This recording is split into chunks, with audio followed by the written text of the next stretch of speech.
shut off my video. Hey everybody, welcome. I hope for those of you who were here last week, we did the rules presentation that's now available on the website. It was linked in the email. Um, Thanks for being here. Appreciate everybody who's been emailing and everything. And I really am happy with where we're off to. Great start this year, I think. And we're going to just keep the momentum going. I'm going to turn it over tonight. Our presentation is about health and wealth as an official from Seth Wasserman. Seth is a back judge in the PSAC. And Seth, I know you are a financial planner, right? CPA, something like that. I'm going to get it totally wrong. Yeah, I mean, I'm in the financial industry. Yeah, Yeah. I was adjacent, so I'm going to give myself some credit. There you But the floor is yours. Thank you, Seth. All right. Well, thank you so much. Appreciate everybody tuning in. And Nick, appreciate the opportunity. I will just start by saying this. There's going to be two or three disclosures on here, just so that we're all very clear. I am not a CPA. I am not going to give tax advice. And I also am not a personal trainer. I am not going to give fitness, I guess, advice. So let's just get that out of the way. However, these are things that off the field have helped me tremendously stay focused on the field. The last thing that anybody wants to think about is while you're on the field, oh my God, I lost this receipt or whatever. I need to book my travel for next week, and oh, I didn't get paid for this game. So these are just some tips that will help you as you are working on your college football career, officiating, that have helped me tremendously off the field, kind of stay on task. No different than having like a pre-snap routine that will help you, you know, prepare for the next snap to come.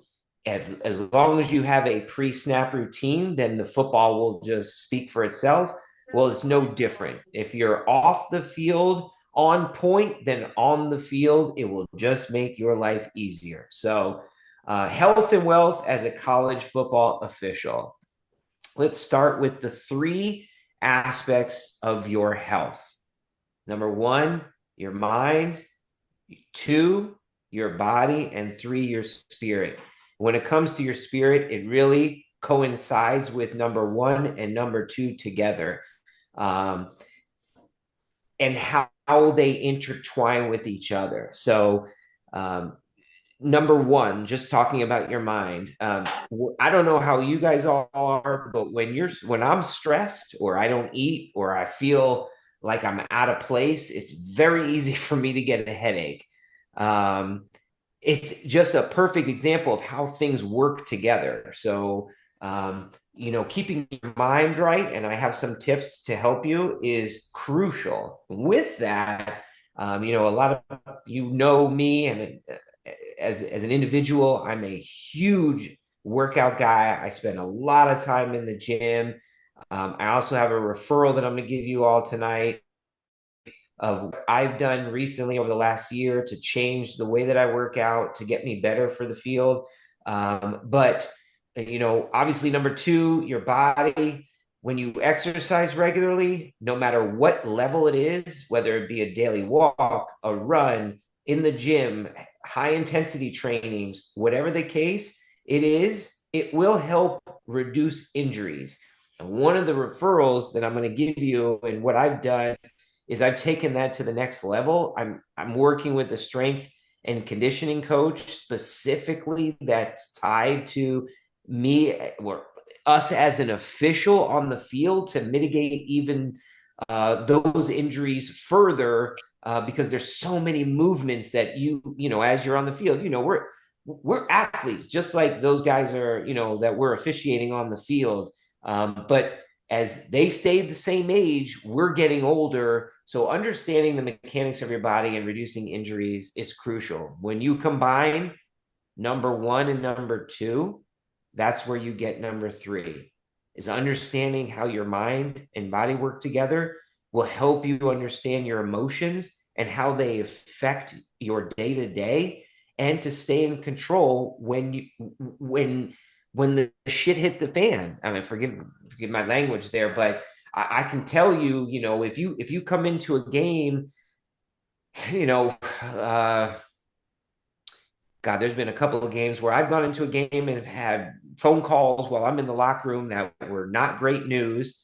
A couple of years ago, just personal story, I was in the locker room. We were literally about to take the field for a game, and I got a call that my brother-in-law passed away. So, these things happen, and yes, it was a curveball. However, I was able to put myself in enough of a spirit to be able to work in that setting in that game, understanding that like there's nothing that I can do, and I prepared myself, and I got to work this game to the best of my ability. But all three of these things combined are going to help you work to the best of the ability you can every game for 12 weeks or whatever it may be, because not just 1 week.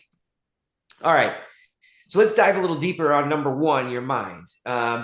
Here's just some tips that I have used, I continue to use, that hopefully I can share with you to help you with your mind aspect. So we'll just start with the risk of sports injuries according to the hours of sleep. Obviously, you can see this study was done and conducted over a 21-month period.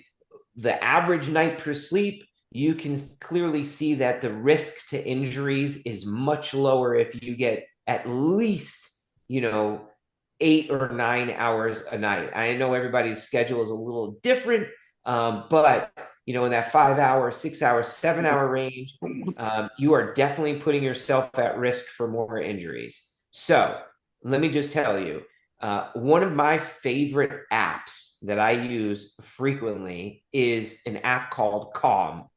And what this app is, it's literally like a meditation app. It helps to put yourself and your mind at ease, so that you can forget about everything. And I've used this app even before a game, just to kind of like put my mind at ease for 5 or 10 minutes before we take the field. It's huge. It's no more than just listening to raindrops, or as it's raining outside now, or different forest sounds or anything, just to kind of forget where you are at the moment, and put you in a different mindset so that you can really focus on the task at hand, which is being the best official you can be on the field.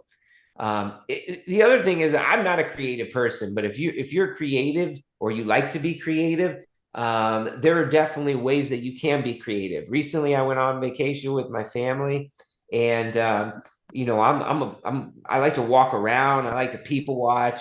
Whereas my wife and my kids like to be hands-on and do things like museums and look at art, and I'm just not that way. I'm high strung. I don't really like to just stare at a picture for 45 minutes dissecting every dot of the paintbrush. That's just not what I like to do. However, what I did find to be a lot of fun is we took a cooking class together. We were in Italy, and we took a cooking class while we were there, and all together participated in making fettuccine and tortellini and tiramisu, and it was amazing. And it was a whole different mindset, because we just had a smile on our face the whole time. And for me, I think that was a great way to be creative, because again, like, I'm high strung. I don't, I move a lot, and to be sedentary or do one thing for a long period of time is just not my nature. But it was definitely a creative way for me to kind of put my mind at ease, because it was the last day of the trip, and it was really like almost like getting a massage. It was like, wow, that was really cool. It was so much fun. Spending time in nature, again, that's not for me. Maybe it's for you, but I know a lot of officials really love to go fishing and hunting, and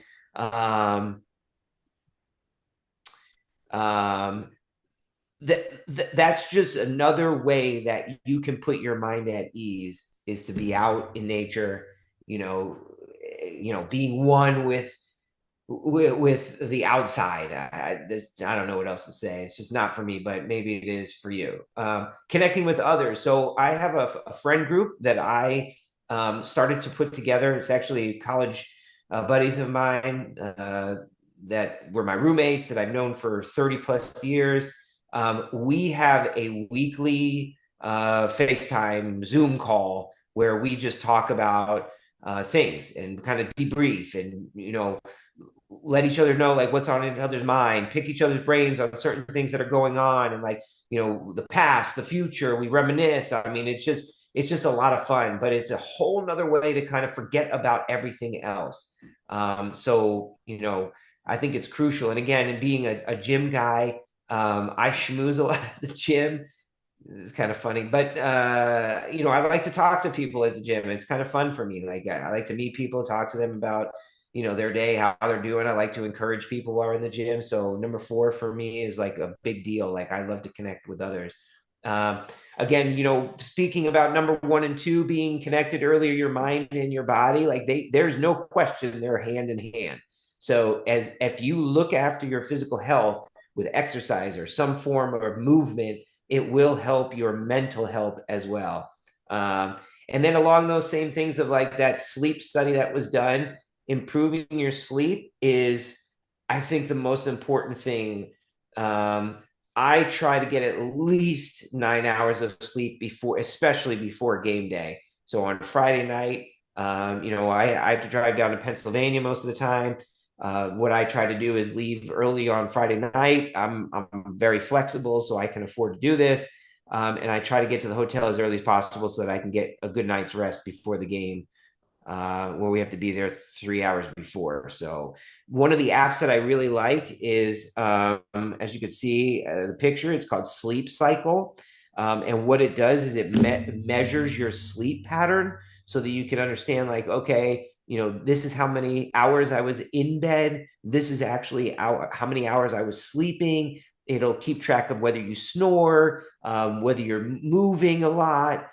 So I encourage you, if you wanted to track your sleep, I know it's kind of weird, but I like to do it. It's really interesting to kind of see my statistics. And, I hover right around the 7.5 to 8 hours generally of sleep. But, come during football season, Friday nights, I can, 90% of my weeks, I'm getting a minimum of 8 hours of sleep on Friday night before the game on Saturday. So, anyway, moving on. Number two, the body.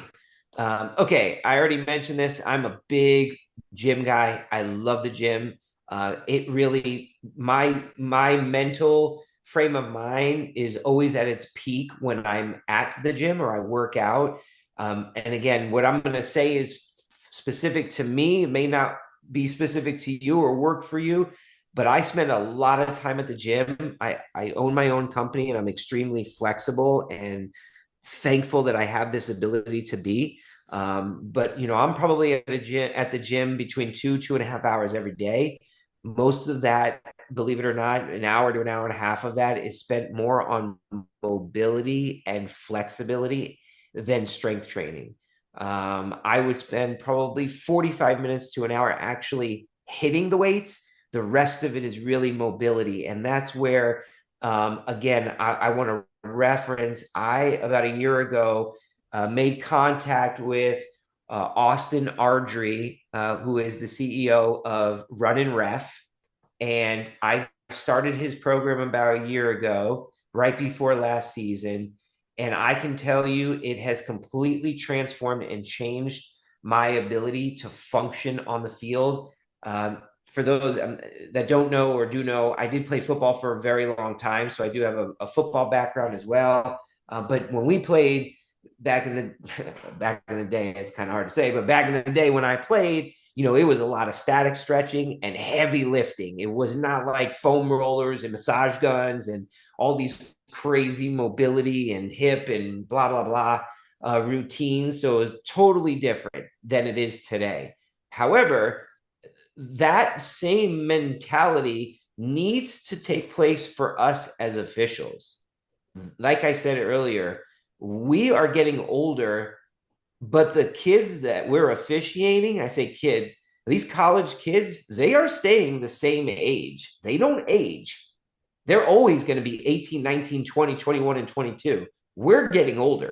And if we don't take care of our bodies, I can assure you the injuries and the issues are going to mount up very quickly. So if you are interested in working with Austin, I can tell you that program focuses heavily on our movements as an official. He understands the dynamics that we go through, what it takes to be on the field for 3.5 hours.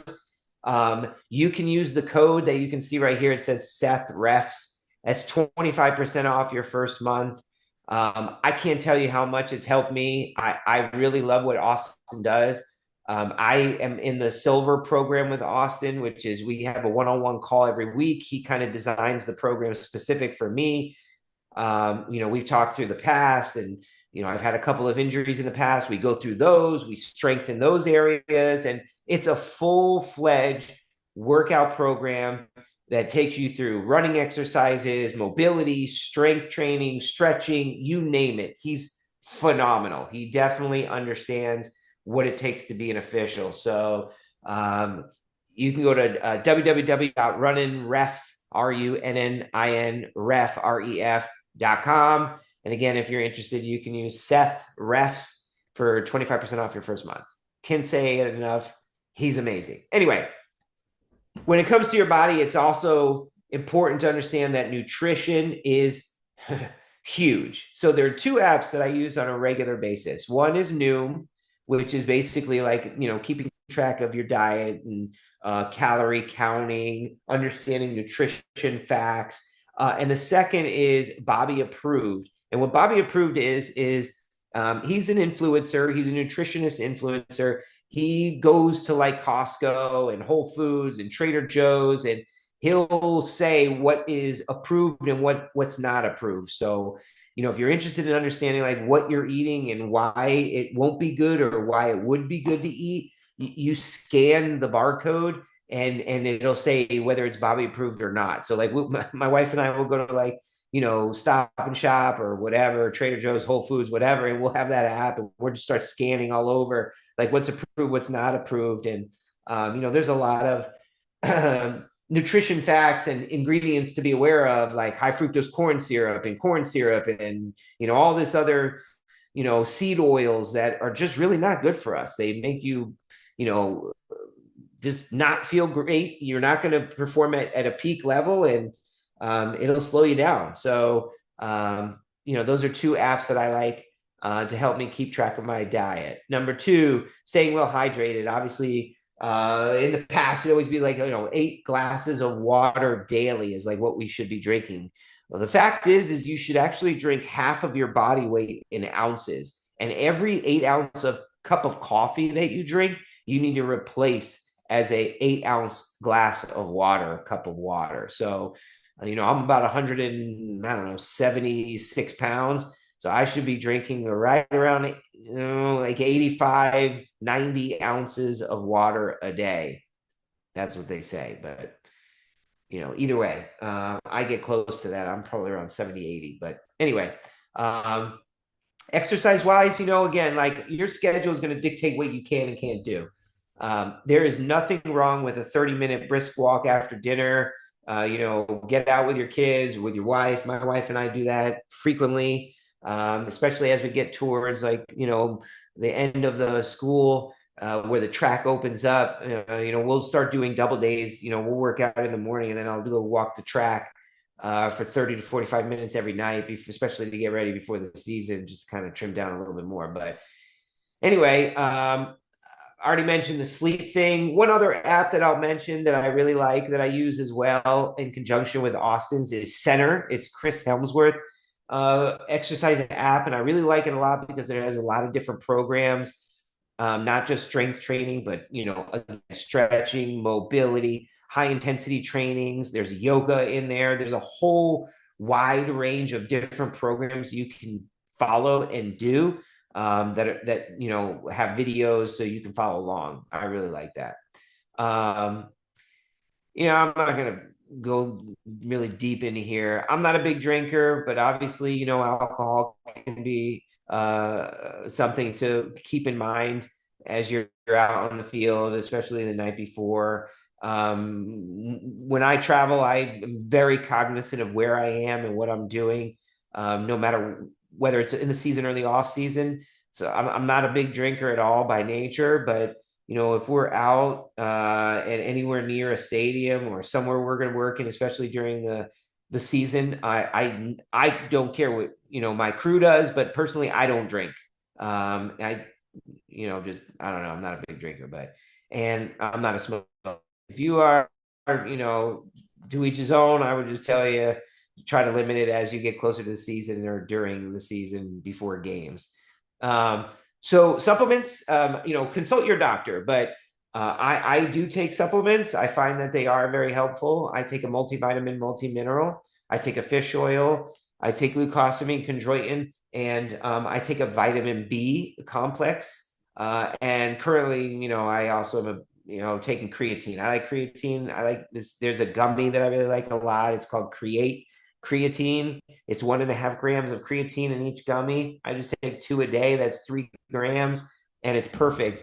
I find that creatine is great for cognition. It's great for muscle growth and stimulation. Just understand you got to drink water while you're on it. So, and if you have any kidney issues, don't take creatine. I will tell you that. So, um, uh, okay, yeah, I feel like I'm yelling at my daughter here, but like reduce your screen times. I don't know, like I'm not a big social media kind of guy, except on LinkedIn because I use it for work. But I can tell you, it's just I try to talk to my kids about it. It's just gonna rot your brain. But anyway, and sitting time. So I do work at a desk all day long. I have a sit to stand desk. I also bought a gaming chair. I found that the gaming chairs were better for me personally with my back, for my back, and just for posture. And so I can't recommend it enough. I've tried a bunch of different chairs. And found that the gaming chairs work the best. My sit to stand desk is a Varidesk. Oh, I'm sorry. It's an uplift desk, but the Varidesk is also really good. It's like that is one you could put on top of your desk and just lift it. But I would sit to stand. I'd probably do it 4 or 5 times a day. I find it's very helpful and mitigates that stagnant sitting where you go to stand up at the end of the day, your back is killing you, your hips killing you, your hip flexors are tight and sore. So anyway, I would try to reduce your sitting times and see if you can't get a sit to stand situation. So again, just disclosure, I'm going to say this again. This is not fitness advice. It's not mental health advice. If you need advice, you need to work with a professional. Okay, cool.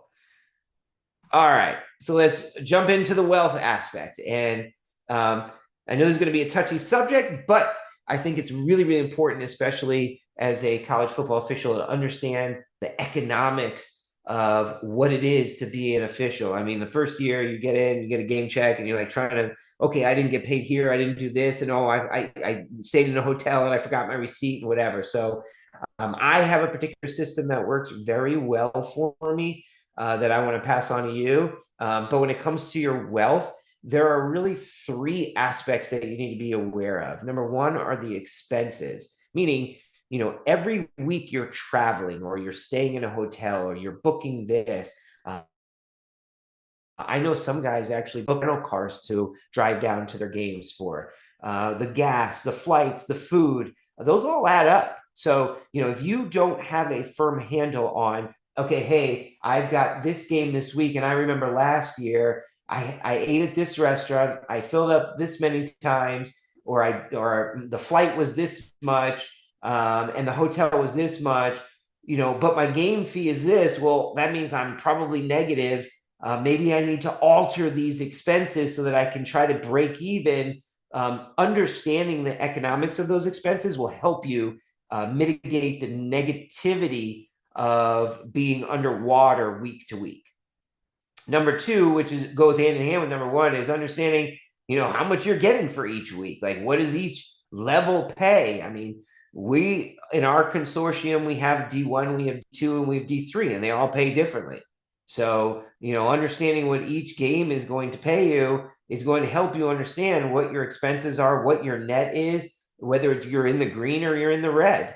And then number 3 is the tax planning. I'm not a CPA. I am not a tax preparer. I'm not going to give you tax planning advice, but you do understand that we are a 1099 contractor. And that means that there's a lot of implications to be aware of. And I personally work with a CPA because there's a lot that goes into those tax implications and understanding, what expenses can be deducted. How do I deduct it? What about my mileage? What about the hotel, the gas, the food, the flights? How do I prepare my season so that I don't have to worry about getting a tax bill at the end of the year because I didn't plan efficiently? So those are the three aspects. We're going to dive into each one a little bit here. Okay. Expenses. So, as I mentioned, one of the biggest things when it comes to your expenses is understanding and creating a budget. And I've broken down my budget every week because I'm going to different sites every week. And my travel is different from week to week. It's rare that I'll go to the same place, back to back, but year to year I will. So understanding, hey, if I'm going to, Shepherd down in West Virginia versus, East Stroudsburg in Pennsylvania, I need to understand what are the implications to that travel because Shepherd in West Virginia is a lot farther than East Stroudsburg in Pennsylvania. East Stroudsburg could be a day trip for me. I can drive down in the morning and drive home in the evening. Whereas West Virginia and in Shepherd, I'm not doing that. I'm probably staying overnight halfway and maybe making my way halfway back. So I potentially could have hotel 2 nights in a row. So I need to understand and create that weekly budget so I know how to mitigate those expenses as much as possible. Keeping receipts is crucial. I know that when we get receipt printouts outside of the hotel, flights, and rental car, because those come via email typically. But if you have any food expenses or you stop and get gas, those receipts typically are printed out. I don't know how your receipts work, but mine generally you can't read after like a month and a half. So what I've been doing is there's an app that I'll share with you as I've been taking a picture of the receipts immediately and uploading it to the app so that it keeps track of those expenses from week to week. And I'll share that with you. And that's how I keep my receipts. But again, setting up a way to track your expenses besides the budget in Excel. I actually have a template, which I'm happy to share for both my weekly game fee and my mileage. That's how I've done it. And as far as expenses and my receipts, I keep it in an app, which again, I'll share with you in a minute here. I'm sure most of you are. If you're not, you should definitely enroll in frequent flyer hotel programs or rental car programs. A lot of times, if you're staying with the same airline or staying with the same hotel partner or rental car, they have rewards. It's worth it. If you use a credit card, for example, I have a travel credit card that I use for the majority of my expenses. I get points, and they're specific for. There's 2 different points that I have. I'm a Bonvoy member with Marriott. I have a Marriott credit card. So every time I book a Marriott hotel, I use my Marriott credit card. So it's double points. If I fly, or if I have to go anywhere, I'm a Delta. I have the Delta American Express card. So I book on Delta and I use my American Express card. So I get double miles. My rental car program is through Avis and Hertz. And Hertz is with Delta. So if you book through Delta, you get Delta miles and Hertz points side by side. So understanding the dynamics, like I know Capital One is a really strong reward program card that you can use for travel. So if you're going to do it and you got to stay, you might as well earn rewards and get points for it. So the other thing is like study groups. I know there's few and far between with study groups, clinics, and officiating gear, but you should be including those in your expenses. My goal every year, personally, at this point and juncture in my career, is to break even. Every year, I want to break even. So if I know my game fees week to week to week and mileage, clinics, so I'm a big clinic guy. I love to go to clinics. And I generally buy some brand new gear year to year, whether it be a new shirt or flags or bean bags or whatever, or even like a travel bag. So I bought a new bag for all my referee gear when I go to different games. that's all expenses that I can deduct from my gross amount that I made for the year. And if you are like for me, I have a business, so I'm a 1099 anyway. And then I have football where we're and keep all my football expenses separate. So technically, I'm filing, it's not really technically, theoretically, I'm filing two different returns, one for football and one for my business. So just understand that that is very helpful. My CPA does that way on purpose, just to make life easy, probably on her, but for me too. So I just keep it all separate. Okay, game fee. So I know this is repetitive, but know what each game fee is week to week. As I mentioned, we have 3 different levels in our consortium. Every week could be a different game, could be a different check. Understanding what that is, the implications for the travel and the budget is kind of important. So I have a template which I'm happy to share that includes a game fee tracker, like the date of the game, the location of the game, how much, and whether I was paid yes or no. So that way I can check off like, hey, I was paid for this game. So I don't have to hunt this down or go to my supervisor and be like, hey, I need help. I haven't been paid here. Most of the schools in our consortium are really good. I'm sure there are some that are like a little more headache than others. If you have ones that are more of a headache, it may be helpful just to kind of have a check and balance system for your game fee so that I don't have to worry about it. This, it'll come. I know this college pays later or whatever the case may be. And again, like I know it's kind of hard. Like our consortium will release 4 weeks at a time generally. But the farther in advance you can plan, the better you're going to be. So I try to plan once I know my schedule, and I know it may change week to week, but once I have my schedule for at least that 4 weeks, I'm already planning. I'm planning where I'm going, how I'm going, where I'm going to eat. I know how at this point where each school is and how much gas it's going to take me to fill up my car. And I'm just trying to plan ahead because it just relieves a lot of stress when I'm going to a game, so I can really just focus on that game because I don't need any extracurricular outside forces that are going to be on my mind while I'm officiating a game. So that's the game fee. Taxes. Okay, so 1099 contractor. Let's just understand what this means. It means that you're, instead of a full-time employee, you're a contractor, meaning when you get paid, there are no taxes taken out. So you're a 1099 and you need to determine whether this works for you as an individual or if you wanted to do something on a business side, like do an LLC. But I would talk to a CPA or a tax preparer. It's the best way to handle this.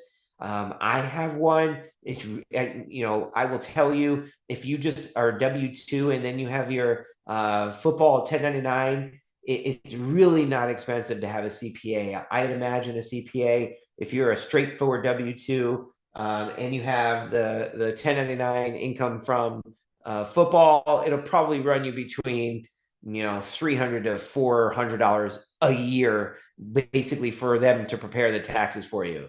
I don't know about you, but for me, it's well worth it. Like I don't want to think about it, and then I can send it to them when I get all my forms. I send it to her. She prepares it. Seth sign here. Boom, boom, boom. I'm done. It's very simple.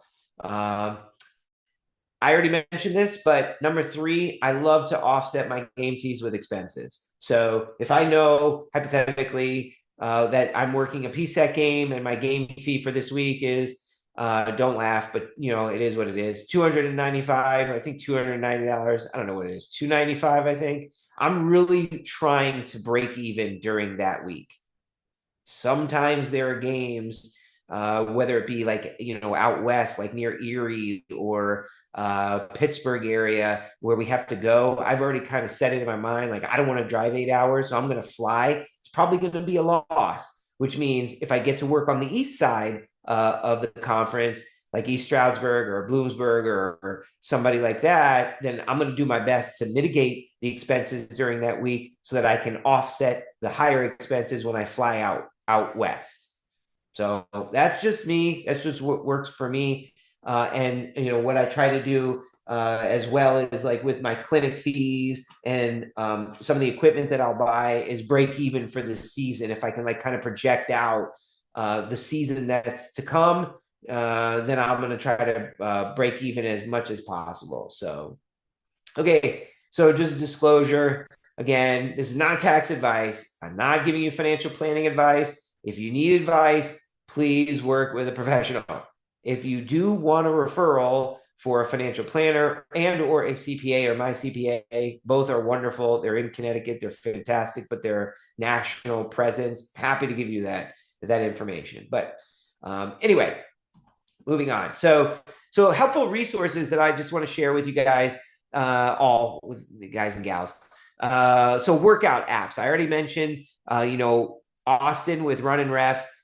I've made a pretty much a 95% transition to him full time. The other 5%, I use the Center app. I find that to work very well for me. I used to use Shred. I like Shred. It's a little more of a like lifting type of application. So if you like to lift and you kind of know how to do your cardio thing, then Shred would be really good for you. I've heard that they've developed new programs. I just haven't used it in a while. Mobility, flexibility. I use Stretch It. Great app. Austin does do a lot with mobility and flexibility and soft tissue work. If you wanted a different app, Stretch It is a really, really good one. And then 8Fit is another really good workout app. I haven't used that one. My wife used that one. She really liked it. I looked at it. It's pretty good. So those are like the top 4 workout apps that I recommend, besides if you were interested in Austin, working with him. As far as budget apps are concerned, these are some things that I have tried and used is YNAB, Empower, Pocket Guard, and Copilot. So Pocket Guard is the one that I like to use a lot. That's where I take a picture and upload my receipts. I find it to be very convenient. So that way the receipts don't fade away and I can't see what that number is when I put it in. So those are some helpful resources there. Okay. And then like last year, I did this last year. I changed the question. So we got a little trivia here and I have a bonus question too. So question of the night, according to a 2023 study by the American Journal of Preventive Medicine, what is the estimated lifetime healthcare cost savings for an individual who maintains a healthy weight, doesn't smoke, and exercises regularly compared to someone who does not? Anybody want to? Oh, I got a chat already. Let's see. D. Nick said D. Anybody want to take a guess? Anybody else? You can throw it in the chat. C. Let's see.